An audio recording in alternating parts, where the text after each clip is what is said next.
Commodity market से जुड़ी हर खबर सिर्फ न्यूज मार्केट्स 24 पर। खबर काम की। नमस्कार दोस्तों, न्यूज मार्केट 24 चैनल में आप सभी का स्वागत है। खबरों में आज हम बात करेंगे किस तरह से कारोबार देखा जा रहा है। आज खास तौर से पाम तेल के बाजार के बारे में।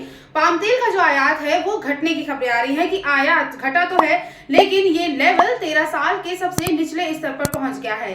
इस पूरी खबर के बारे में आपको विस्तार से बताएंगे, पूरी डिटेल के बारे में बात करेंगे और जानेंगे कि मार्केट पर इसका कैसा असर पड़ सकता है। इसीलिए आप वीडियो को बिना स्किप करे पूरा जरूर देखिए। तो पाम तेल का जो आयात है वो 2025 में अपने सबसे निचले लेवल पर पहुंच चुका है और इसके कई ऐसे फैक्टर हैं, कई कारण हैं जिसकी वजह से ऐसा हुआ है और पिछला आयात कैसे रहा उसके बारे में बात करते हैं। तो कुल मिलाकर जो टोटल खाद्य तेल के आयात हैं उसमें गिरावट दर्ज करी गई है। जनवरी 2025 में देखा जाए तो भारत का कुल खाद्य तेल का जो आयात था उसमें गिरावट आई और ये गिरावट 15.46% तक की थी, जिसके बाद आयात घटकर 10,07,000 टन के आसपास का देखा गया। इसके अलावा पाम तेल की आयात में भी बड़ी गिरावट दर्ज करी गई है। 2025 में जनवरी 2025 में आयात 2,75,000 टन के आसपास का हुआ। ये पाम तेल का आयात है और इसको अगर कंपेयर करते हैं जनवरी 2024 के हिसाब से तो 2024 में 7,80,000 टन का आयात था। तो इस हिसाब से देखा जाए तो काफी ज्यादा गिरावट दर्ज करी गई है। 13 साल का सबसे निचला लेवल मार्केट में देखा जा रहा है।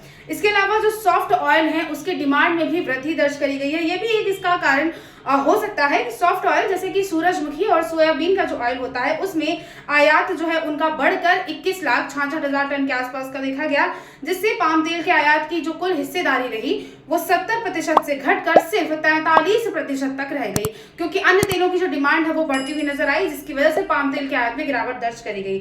सोया तेल में जो बढ़ती हुई लोकप्रियता है ये भी एक इसका बड़ा कारण है कि कम कीमत के कारण उपभोक्ताओं ने दक्षिण अमेरिका में सोया तेल को काफी ज्यादा प्राथमिकता दी है, काफी ज्यादा उनका प्रेफरेंस रहा है सोया तेल। और इसके अलावा जिससे नवंबर और जनवरी में अगर देखा जाए तो सन 2024 से सन 2025 के दौरान आयात जो रहा वो 12,70,000 टन के आसपास देखा गया, जो कि पिछले साल से अगर कंपेयर करते हैं तो पिछले साल ये 4,91,000 टन के आसपास का देखा जा रहा था। नेपाल से भी सस्ता तेल आ रहा है, ये भी एक बड़ी वजह है। नेपाल से जो रिफाइंड ऑयल है जैसे कि सोया तेल और पाम तेल का सस्ता आयात हो रहा है, घरेलू किसान और रिफाइनरों के लिए ये भी एक चुनौती बनता हुआ नजर आ रहा है।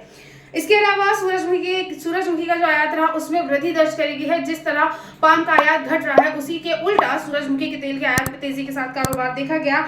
इस वर्ष की पहली तिमाही में अगर देखते हैं तो सूरजमुखी आयात 8,93,000 टन के आसपास का रहा। पिछले साल से आयात बढ़ गया है, पिछले साल ये सिर्फ 6,09,000 टन के आसपास का था।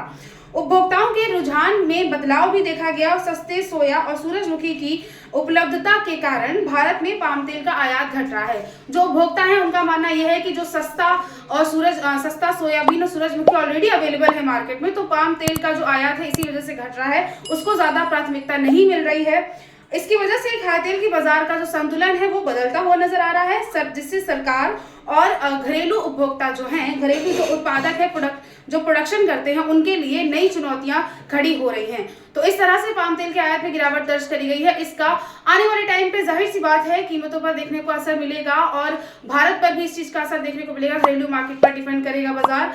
और आपको अगर जानना है कैसा असर देखने को मिलेगा और खाद्य तेल के मार्केट जुड़े, अगर आपको और भी डिटेल की जानकारी चाहिए कि बाजारों में कैसे कारोबार आपको करना चाहिए, तो उसके लिए मॉर्निंग में होने वाला 9:45 का सेशन ज्वाइन कर सकते हैं। आप स्क्रीन पर दिए गए नंबर पर आप कांटेक्ट कर सकते हैं या फिर दिए हुए QR कोड को भी आप स्कैन कर सकते हैं। तो आज की खबरों में सिर्फ इतना ही। मिलते हैं आपसे अगली खबरों के साथ, तब तक के लिए stay healthy, stay safe. Thanks for watching. Bureau report, news market 24।